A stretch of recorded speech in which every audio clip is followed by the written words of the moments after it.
Now, instead of a break to refortify with oxygen, he was convinced she'd understand his polite hand on her shoulder was just there for her to hear him better. That she shook away. He wasn't her burden anymore. His eyes darted blindly for how to reconcile what he couldn't admit was gone. Meanwhile, I was unsure of moving too, till George made up his unfinished mind. George sounded conciliatory. "Stop, Terry. I'm not throwing you out. Just him. I don't want you to leave." But she said nothing, and her stern expression directed us out, just before his unnecessarily slammed door reminded us he indeed owned the place. He'd give her that. We crossed A to calm the couple who left when the ruckus started. Terry told them it couldn't be helped. We'd been separating for a while. I was blind till he acted out. The man shook his head. No way to treat a business. Then the couple set out east on Houston, agreeing they weren't coming back. Terry watched me unlock my pride and joy blue bike and gave it real praise. Nice. So I asked, "Where's yours?" And she laughed. The Neanderthal argued I didn't need one. He reminded me I never rode my old one in winter anyway.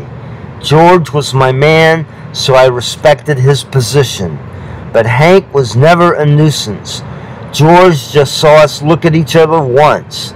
Jealousy is a real trip, isn't it? Conversing in hippie never appealed to me. What will generations come to idolize? Terry said, "What a story George had about how my old bike was stolen. After, of all people, a cab driver needs George, his only witness, to phone cops. Right. Grab the guy on the bike. George's story doesn't work, so why would he be able to work my lock? The bike's ripped off while George shields himself from traffic noise in a phone booth to call cops. George has to accurately report a freaking car skirmish that a patrol car eventually arrives to fill out and file a report on anyway. That's the event occupying all of George's attention when two bike thieves pounce. Then Terry yells, "All your attention!" across the street at the restaurant. He screams something she said was bitchin' heat. But instead of leaving, Terry decides to talk, standing there. Invest his time on my bike? Charity isn't George's style. He'd talk his way out of anything. I told him I don't like living as if lawyers were always involved. Look at the supersized long brief he made out of tonight's simple jealousy. Then she looked at me. Obviously you're a lawyer. Your head is always up, an attentive appearance. But George made any conniption a third-degree case. Where's the freedom in a relationship like that? Jackass never rode my bike or anyone else's. No, his explanation wasn't suspicious much. Said he chased the thief, but the lookout tripped him. Sure, why not? With nothing to gain but trouble, bike thieves generally confront riders standing next to their bike. Why wouldn't two people spend time stealing what you can't get $40 for? Why would George even think thieves might be ashamed of stealing to survive? George believes in cars.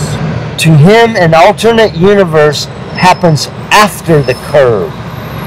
He even said maybe the thieves were in a hurry to get somewhere. My bicycle was just someone else's thing to him, like me. He wasn't in a relationship. He was the relationship. To add reality to his contrived story, he let me run out to St. Mark's and 2nd Avenue to try to catch the bike being sold. I remember how his face shined as if his tale was as important as an addict's, because he desperately wanted me to believe.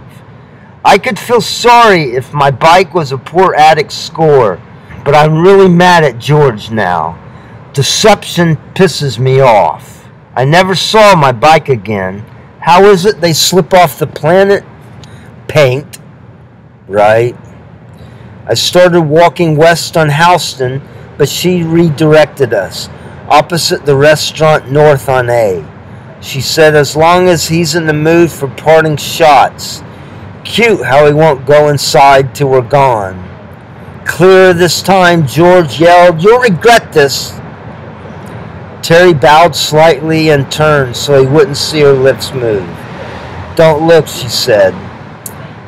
Not that anything George ever said is classic, but regret is like a vinyl record. My favorite, the flip side. Nothing ventured, nothing gained. And we laughed again at Hank's expense, at her close approximation of his ear-to-ear grin. Then when just a smile remained, she included me in her thinking. Terry said, "This is almost exactly how I met Hank, except nowhere near early 2 a.m. Sunday morning. I don't remember that night's argument, but won't forget tonight's." Then the crowded sidewalk suddenly cramped up, and all of us were blocked by a car exiting an apartment complex's dirt service road on our left. The "Do Not Enter" sign couldn't have been less understood or more ignored. The housing project itself is one of those shorter mini-city experiments that ideally intertwine green spaces or go horribly wrong. Well, this complex still looks pretty good, but that night the car that occupied the sidewalk cut us off with the fence on our left and green-lighted traffic on our right. So we had to wait. Everyone stared at the driver and occupants looking at us like idiots. Quickly, raise your hand. Anyone who still doesn't understand pedestrians have the right of way.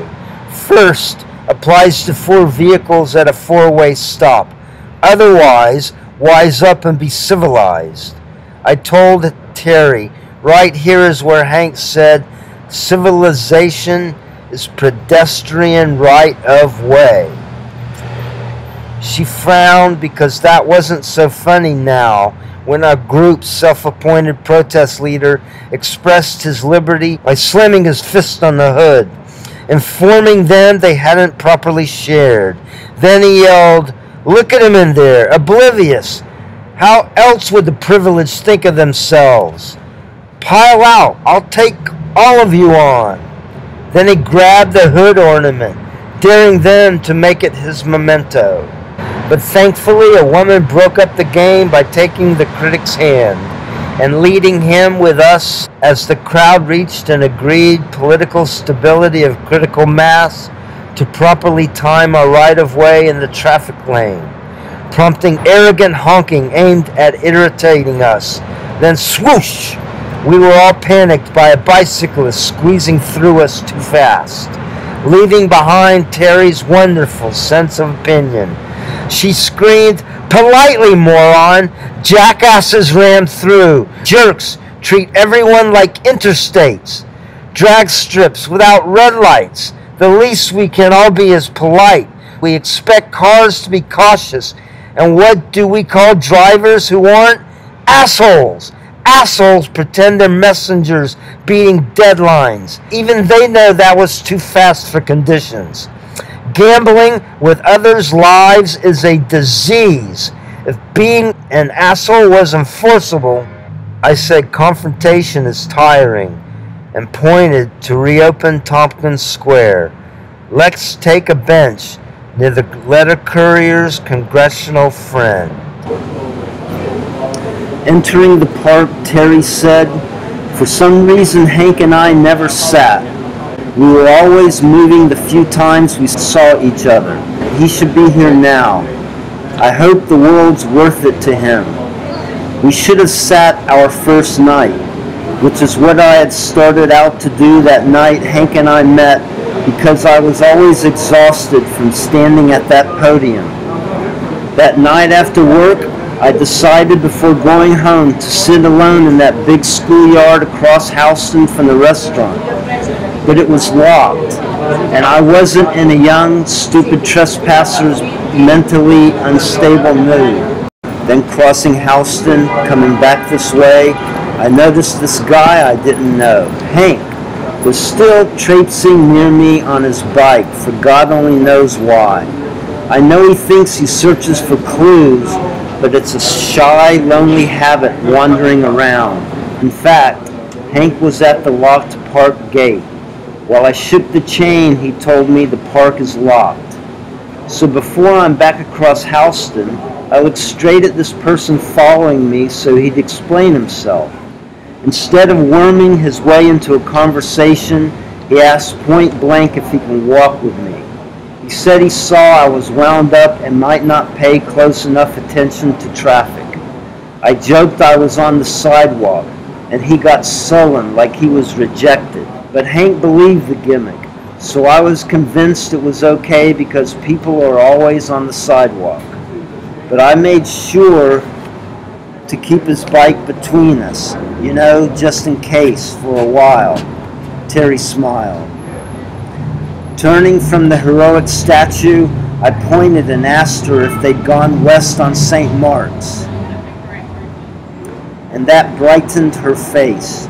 She said, "An adventure. Maybe you can show me the rest of the way where you two went. I heard a messenger went to Moscow and figured it was him." I said, "Sure, but not everywhere." She asked why not. So I told her about the meatpacking district incident.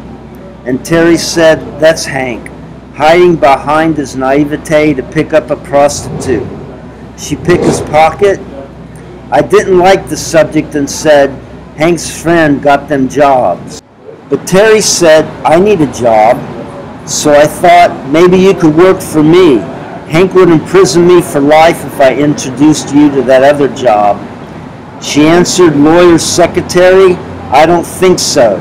So I immediately countered, "Has to be better than a sex carnival." "Or probably not," she said. So I pitched her an appeal to work for me. "No, I'm accumulating a lot of busy work with my new client in the internet business. Computing digitally just means there's more to track. Tasks grow exponentially by the second. It's obvious there's a good future in it. It's the future. You should give it a try, though I'd hate to mess things up. I have too few friends unrelated to business." She said, "This is New York. Why fantasize we're somewhere else?" Now Terry takes over the writing. My new lawyer friend, Mr. Trainer, revived feelings for Hank I wasn't supposed to have. But I kept remembering our one evening together, walking casually in each other's eyes. The best part of a lost opportunity, because I also did what everyone else had, trying to persuade Hank his lofty ideals weren't being achieved riding a bike for a living. I grilled the lad over his logic, telling him choosing failure is psychological, that probably most every very early postgraduate dropout stretched that education gig as far as they could. I thought I'd force an uncomfortable laugh from him, but that cracked him up. I stopped him. "Hank," I said, "an intellectual and a nickel used to buy a phone call. You're laughing because it's uncomfortable being fake. Defying convention doesn't exonerate your lack of ambition." I told him facing things and getting on is the secret of life. But Hank was an adventurer. Preferring his family, thought him a crazy no account. I said, "Stop mumbling through. Your family is only thinking practical for you. It's time to shape up. 31 for Pete's sake," I even said. "Few step into the dream we have of ourselves. Look around, Hank. You're not so exceptional. Life is compromise." I spoke to Hank like that because he'd shown a real interest in me and I wanted to reciprocate a little care. We're not all coordinated superstars, I said. A lot of depressed people eventually learn to participate in real life. Life is nuts and bolts, Hank Greenway. But if you want to be a nut, make yourself a bolt too and fit your talent in. I mocked Hank's exaggeration that he'd come to New York as the capital of the world. Though he also said he didn't like being represented either. But as an institution, the UN is us nonetheless, and could evolve beyond irritating speeches and mere economic codependence. It's political evolution, the concept thought through by Herbert Spencer, a Charles Darwin contemporary, and basically Leon Trotsky's theory of permanent revolution. The only thing certain is change. I laughed and told Hank to look in the sky. It's the balanced scale of justice now. Hank said doubt sounds so much like genius because that's where knowledge begins. I said dazzling. But if reality balances us, why aren't we all ready? Because the process of civilization takes a while, Hank said. I said, duh, and asked, are you sure? He said, exactly. It's both our flaw and the solution that conspiracies of individuals rule the world. Can't you feel how everyone is tired there's still more crap?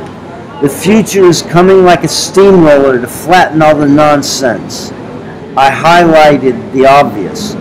Fascist. The future was like that before. Hank grinned. Freaking smart, Terry. History changes while staying the same. It's as if resisting and questioning authority is the only way. Then Hank discussed how technology defined the modern era, but I'd apparently stared dreamily at the Samuel Cox statue long enough, and Mr. Trainer woke me from my stupor, asking what Hank said about the letter carrier's friend. Then realizing I'd been elsewhere in my head, Mr. Trainer nodded, repeating, letter courier's friend. I told Mr. Trainer no, he didn't stop. Hank just looked around. I even told him he wasn't bothering me, but he remained quiet through here till past First Avenue. Then guess what Hank said? Oh, and by the way, Hank will get a kick out of my telling you this. Hank said, believe it or not, his first year here on First Avenue, half a block from 8th Street, he and Allen Ginsberg smiled at each other while passing on the sidewalk. Hank said his rural hang-ups intervened and he looked away because a homosexual and he smiled at each other. So to apologize, Hank remains silent whenever he passes through Ginsberg's church, the East Village. Mr. Trainer said, Hank is silly. And I made my confession saying, Mr. Trainer, I made fun of Hank too. Told him the time may come when Alan's ghost even hits on him. I used a little girl's voice and said, the park is locked. Let me escort you, little girl.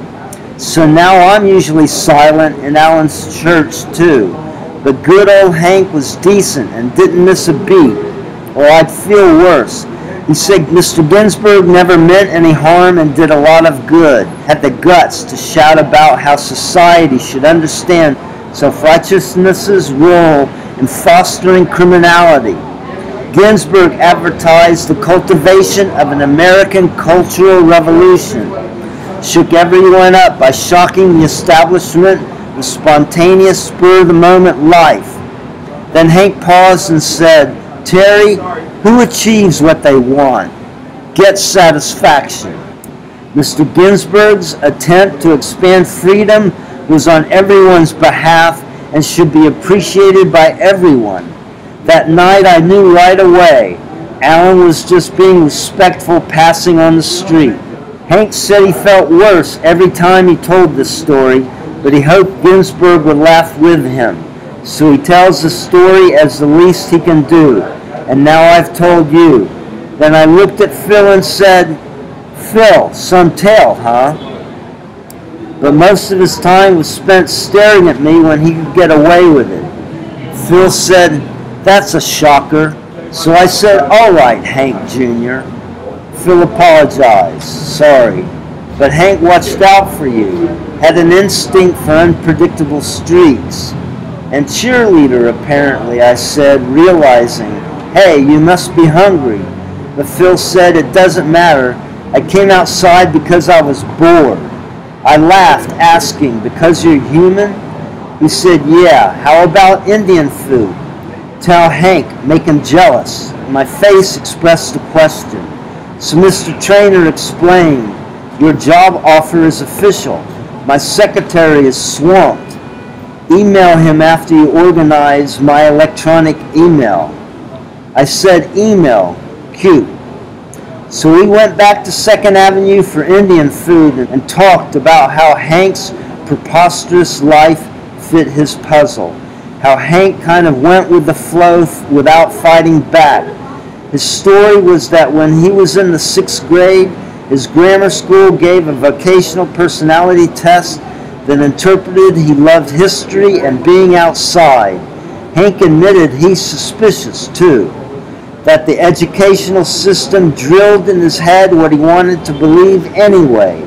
He didn't think that was a job description, so he asked their teacher, Mrs. Trosper, whose name I remember because he did.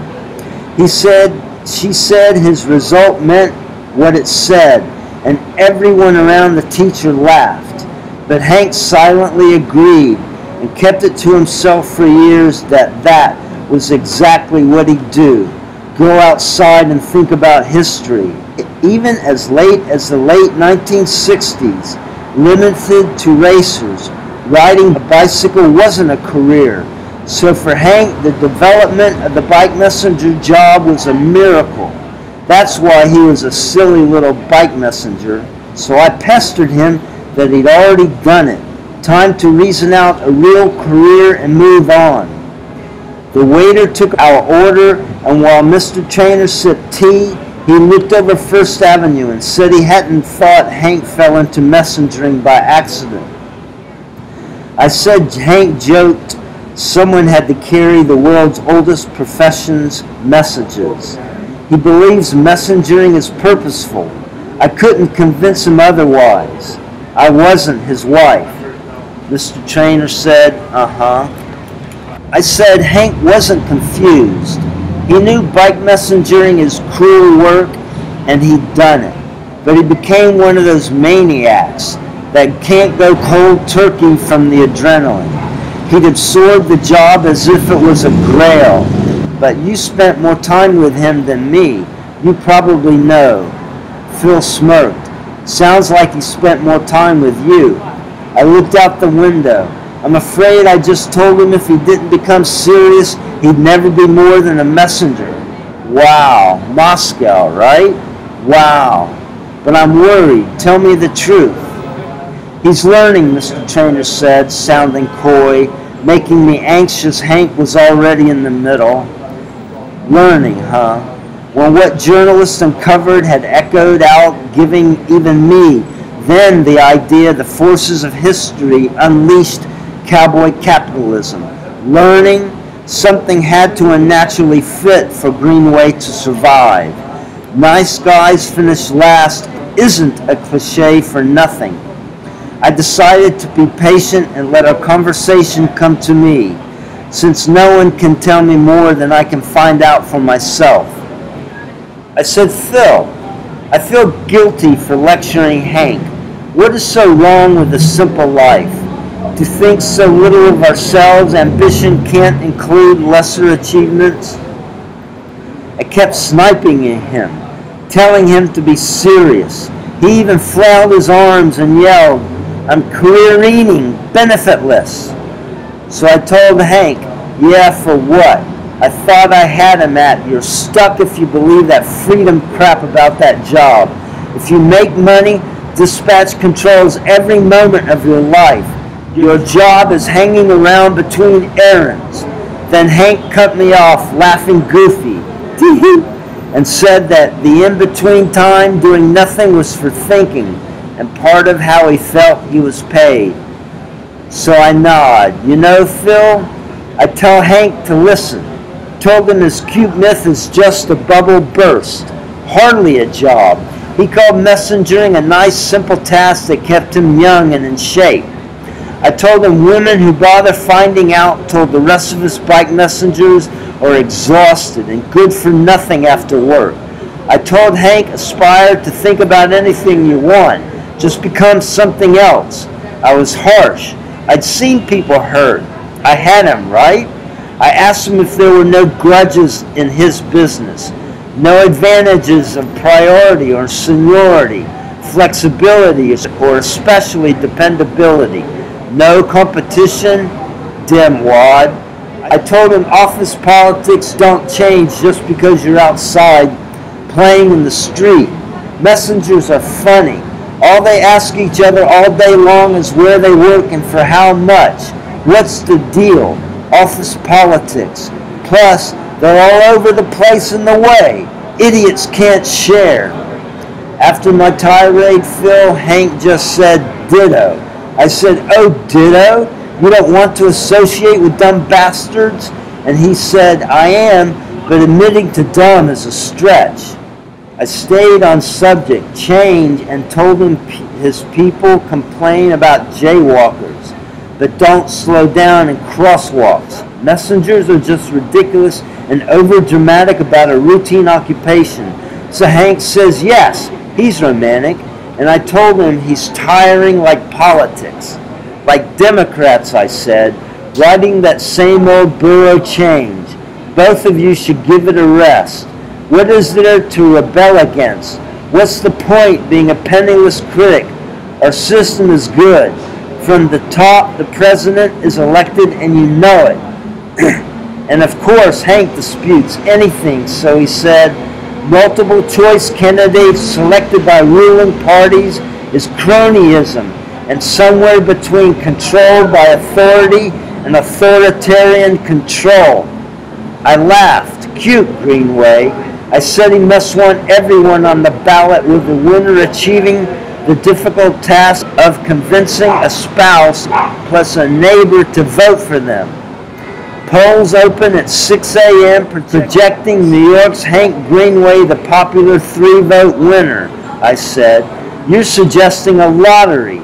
Do you realize that? What a victory. Not to mention campaign, though. Everyone excited about the opportunity to convince just a few other people. More noise for how much money? Hank blurted, yeah, brilliant. What else? Then, there'll finally be enough commercial revenue to secure security for those poor families of the media titans. Isn't an actual participatory democracy worth a try? Hank was at least willing to try it as conversation, and both Phil and I smiled at how goofy Hank was. Then Mr. Trainer said, this is where Hank tripped himself up on St. Mark's defending hippie family values. I objected. Greenway's not quite a hippie. But Phil said Hank defended them. I said Hank told me when he was a kid he resented hippies for monopolizing change. Phil said, glory hog, and seemed satisfied by that. So I said, great name for a band. That brought Phil's chuckler. Headlining the Dead Electric Circus across the street, Hank was full of praise for that place, even believing hippies started the rehab facility. I said, Phil, that place also housed what everyone's addicted to. It used to be a Polish hall called the Dom that means home, something everyone needs. We talked about that place too. Hank described how entrepreneurial team, the Velvet Underground, maintained the site's name, the Dom, for a short time before the Electric Circus stole their lease while they were touring the West Coast. Mr. Trainer, you resent hippies too, huh? Phil put down his fork and said, Mr., huh? Well, hippies were a damn cult that needlessly upset people. I asked, upset, comfortable, security? Phil said no. Hippies defied law and order, then reached for his tea. I said hippies appreciated order. They even made personal sacrifices for more reasonable laws to come about. Haven't you seen Dragnet? This country was in a more repressive state of mind then than today. Hopefully. Phil said, yeah, you're in Hank's concern. I said, Lou Reed said hippies were too Gandhi when there's only one. Still, I agree with Hank. Hippies took a bigger gulp of history than we've digested. Of course, Phil wanted the floor, but I preferred to be certain of my 2 cents. I said something else, Hank said at the other end of 8th Street. We were passing Jimi Hendrix's Electric Ladyland Studios when he said hippies were scapegoats for a convenient train of thought control. Hippie was meant to casually break and dethrone some of our culture's molds. Phil grinned. Culture mold? Now I hadn't yet realized how nice my new job would be, so I ignored Mr. Trainor's poor face, slowly reflecting a woman with a tube. I told Phil, Greenway described the public as a huge canvas, an advertising enterprise run by a pretty penny for the minds of America, settling debate as dispute won in proportion to judgment. Phil said, you're confused by free enterprise? I said, impossible. You're aware, aren't you, Phil, how the influencing of public opinion is an ever-present ominous strategy, how purchasing what people think is not a vague reality. Ah, I remember Hank saying, attention is hard. Ideas reverberate as echoes across the country until what people hear repeated becomes common knowledge. Hank tell you, Phil? Tell me what, Phil said. I said, Hank tell you what he thought about our country's campaign to patriotically shroud Vietnam's loss as miscalculated public support? He said it's the public relations illusionist trick of hiding behind a logical fact. No, what's not true, Phil? That facts don't belong to whoever has an advantage? I raised my eyebrows. Sometimes it's bullshit, like Hank says. If we can't, how can Russians retool for peace? Or religions realize God could never be a real reason for war? He also said it's this duty to protect the world that's foggy and confused. And also, of course, we lost Southeast Asia because our respected military didn't go for the Asian communist jugular by ripping the landmass off the planet. Not for lack of spending money, but because we didn't really try. Boo-hoo. Hindsight spent on talking heads repeating the trademark until it sticks. Then when they test this brand of patriotic public opinion, a new generation won't have felt war like the previous. And has happened for centuries before, we're in trouble and at war all over again. Hippies be damned, I might add. So that's when Phil chimed in for the team. But people understand supporting our troops. This is a strong country and there's nothing wrong realizing our potential. Satisfying our military-industrial complex. Aren't we astute, Phil quipped, even adding, the business of war still circulates money throughout the world. He was making fun of me. Okay, Phil, I said, then the real problem is just when weapons are actually used. No doubt you have stock connected to our albatross. Money has so many options you don't even have to know. Disappointingly, Phil sounded satisfied, even saying, modern weapons are so lethal, we have to protect ourselves. Threat for threat, I said, and Phil agreed, barbaric, but multi-giant corporations are not at war, and not black holes where money disappears. In fact, the Soviet Union dissolved precisely from the weapons race. By refusing to define profit, their economy fell flat. Learn from history. We're lucky exploitation didn't dilute our whole country. as it had your hippies, for instance. Benevolent internationalism aside, Terry, would you prefer countries conquer us? I said, I don't care which uniform tyranny wears. Gentle and giant neighbors would suffice. Phil, tuned to his smirk, said, peace, love, and rock and roll. So I said, Mr. Trainer. He said, Phil.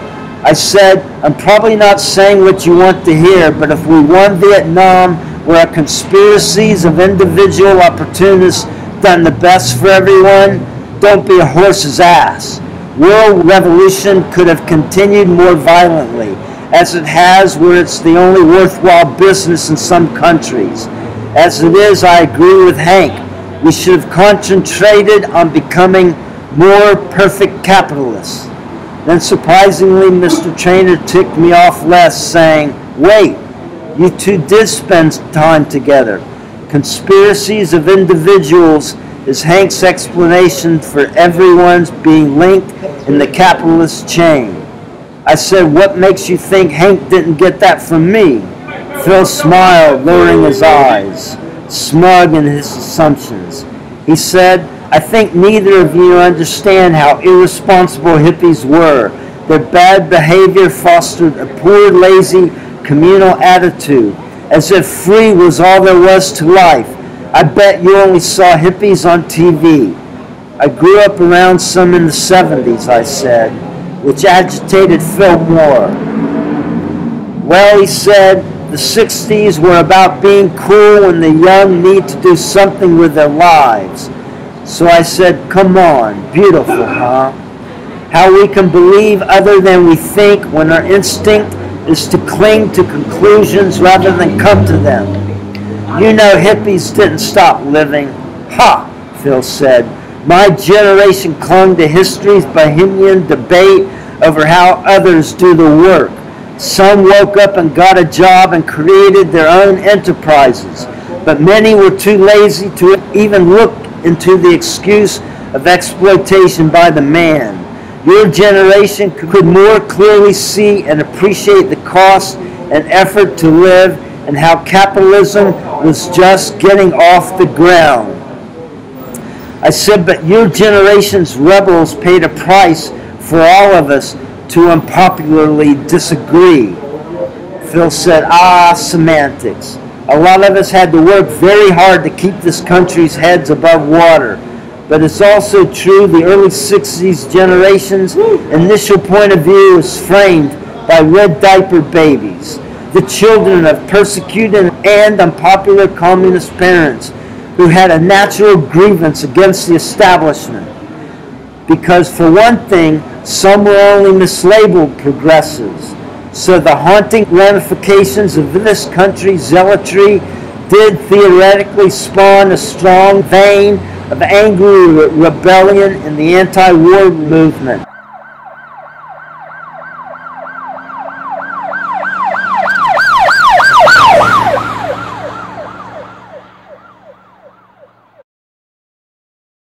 I remember Hank said it was as if history exploded while staring at the electric circus. Whoa, I said, look at you, communist sympathizer. Phil smiled. No, but Hank and I did discuss some facts. His fascination with using the name hammer and cycle is to inject some balance into popular history. There was abuse by the overzealous against many who never meant this country any harm. Progressive socialists were for social investment that government and commercial society neglected. For instance, the idea of children's daycare freeing women to work for themselves and not the state, by the way. Of course, all liberals weren't necessarily against private enterprise. As Hank said, in the hysteria of that era's limited opportunism, good people were taken down just for being commercial opponents. After all, politics is free enterprise and freedom of speech took a nosedive in the name of Americanism. Hank described to me the book Royalties by Carl Bernstein of Watergate fame about his family's tragedy. We were a confused country before Milton Friedman was given credit for diagnosing the purity of capitalism. Phil smiled. Hank's socialism. I sipped some tea and said, Phil, as enlightened as you are, I detect antagonism. Bottom line, it's obvious government can't negotiate our lives, and individualism is the honorable conclusion. Everyone knows that. Who doesn't understand individualism and all that jazz? But it's jargon, it's disgusting. Phil laughed off the insult and said, but initiative is the explanation for poverty. Whether we're farmers or not, we all have to grow something. That's what profit is. Something for something is reality. Socializing the cold, hard, brutal facts of life is why economies are in debt. I just smiled and said, Hank said money just doesn't disappear. Socialism isn't how the debt occurs. Yeah, Mr. Trainer said right. Circulation, just let it flow. Abstract utopianism is absurd. But how we got this far, I said, is by socializing capitalism. Ha, Mr. Trainer replied without thinking. Liberals like stretching their point. How about this one? What if Soviet censorship with just minor neglects in the process of eliminating what wasn't very good literature? Editing them was a too expensive labor, while censorship offered more dignity than whining and admitting the writer's last draft wasn't good enough. Solzhenitsyn wrote a lot. Maybe he could have trimmed a bit before turning in his manuscript. I blinked and said, Solzhenitsyn wrote short stories too. And Phil said, who has time to read make-believe? Or fictionalize pure art, I replied. And artists make the time and editors aspire to improving their work. Remind the writer what they've written better. Soviet editors weren't allowed to let writers say what they meant. Why are you mixing it all up? Conservatives make a mosh pit of politics. Phil said, call him as we see him, and laughed and asked for more water, and continued, we're more sophisticated today. Though police states are wrong, civilized order must be maintained and an establishment obeyed. I said, did you know anarchy began as the philosophical opposition to monarchy before radical wackiness and conservative convenience latched on to the idea of violence against the state? Yes, Phil said. I know my way through that theory of no rulers in a cooperative democracy.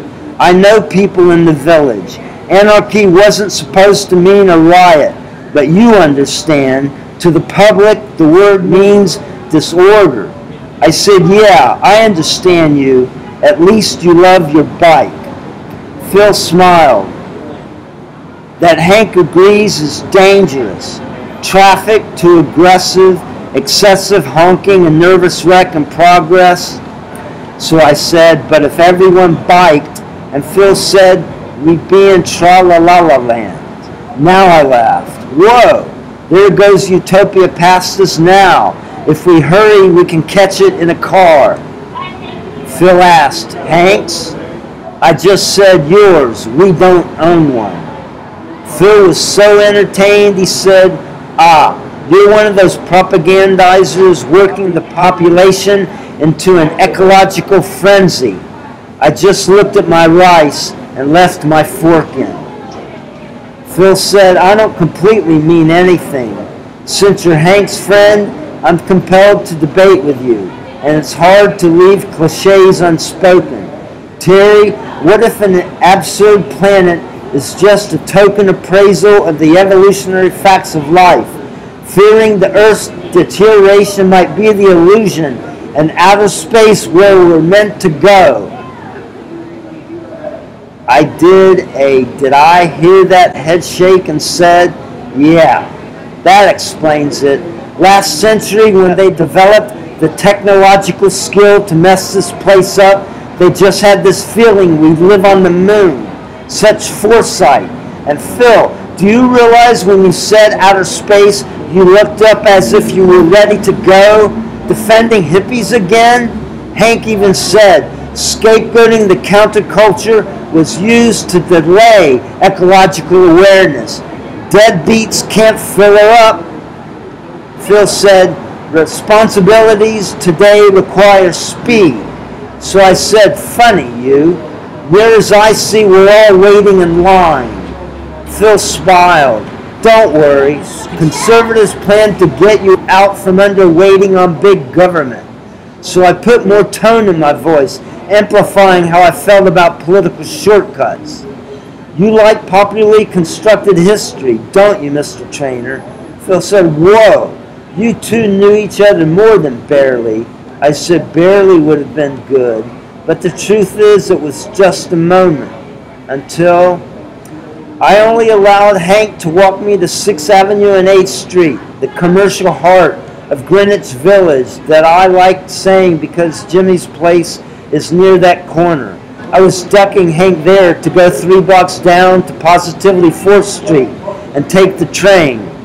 I made a short speech with a stern expression to make myself final and clear that any man I just met shouldn't follow me home. Phil said, I was thinking. I said, conservatives have a pulse. Phil said, huh? So was Hank polite till the end? Almost. What did he almost do? Practically nothing, of course. I said, but we hadn't noticed George until his car ran the curb in front of us and he jumped out. He must have followed and built up steam the way he was so angry. He yelled and asked and acted as if he just caught us, screaming, get in the car. Get in, damn it, get in. His cursing is funny now. He slammed his fist on the hardest part of the hood and that made us jump. You know, I'll be darned. His fist was balled tight the whole time, like tonight. But that night, the thumb was outside the way street fighters go after the eye. From George's perspective, non-violence was just a front to hide behind, but yelled he'd hit Hank, so what else? Hank did what rich comedians say they did to deflect playground bullies. Silly with his mouth shut, Hank's eyes ran back and forth from me to misinformed George, who thought he was in charge. George said, moo.